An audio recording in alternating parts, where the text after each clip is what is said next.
students, we are reading class 7.6 Mystery of Talking Fan.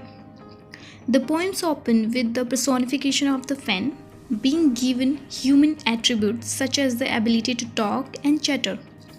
The poet calls the fan's noise an electrical chatter. The poet is unable to comprehend what exactly it means, and before the poet could succeed in decoding the mystery, somebody altered its motor. Ever since, it functions in such a smooth manner that no noise could be heard. The talking fan fell silent. Is there a ceiling fan in the room where you are sitting now? Ceiling fan मतलब जो छत पे लगा हुआ fan होता है. तो जहाँ पे आप अभी बैठे हो, क्या वहाँ उसकी छत पे कोई पंखा है? इज़ द फैन क्वाइट और नॉइजी? क्या वो फ़ैन जो है, पंखा जो है, वो आवाज़ करता है? नॉइजी मतलब आवाज़ करता है, शोर करता है, या क्वाइट मतलब शांत है? इफ़ इट इज़ नॉइजी, अगर वो आवाज़ करने वाला, शोर करने वाला है, you may be sure it is a distant relative of the talking fan in the poem which you are going to read.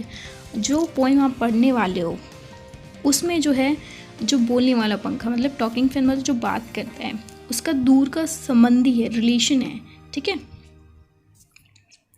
Once there was a talking fan. एक बार क्या होता है, एक बात करने वाला पंखा होता है, और कह सकते हैं कि आवाज़ करने वाला. इलेक्ट्रिकल हिज चैटर, उसकी आवाज़ जो है ना वो बिजली की जैसी है. I couldn't quite here what he said. मैं जो है ना, मैं मतलब जो पोइट है, जो कवि है, वो कह रहा है कि मैं उस पंखे को सुन सका कि उसने क्या कहा. And I hope it doesn't matter, और मुझे उम्मीद थी कि इसका कोई मतलब ही नहीं बनता. Because one day somebody oiled his little whirling motor.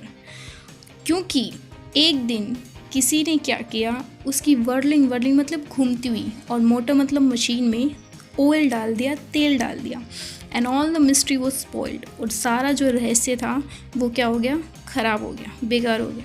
He rain as still as water, वो पानी की तरह बिना आवाज़ किए रैन, दौड़ता रहा. तो ये जो पोइम है वो पोइट ने लिखी है, मॉर्टे रॉबिन ने. तो इस पोइम में बेसिकली जो पोइट है वो कहना चाहता है कि मैं उस जो फ़ैन था, जो आवाज़ कर रहा था, टॉकिंग फ़ैन था, उससे बातचीत करना ही चाहता था कि किसी ने उसके मशीन में तेल डाल दिया और वो बिल्कुल शांत हो गए.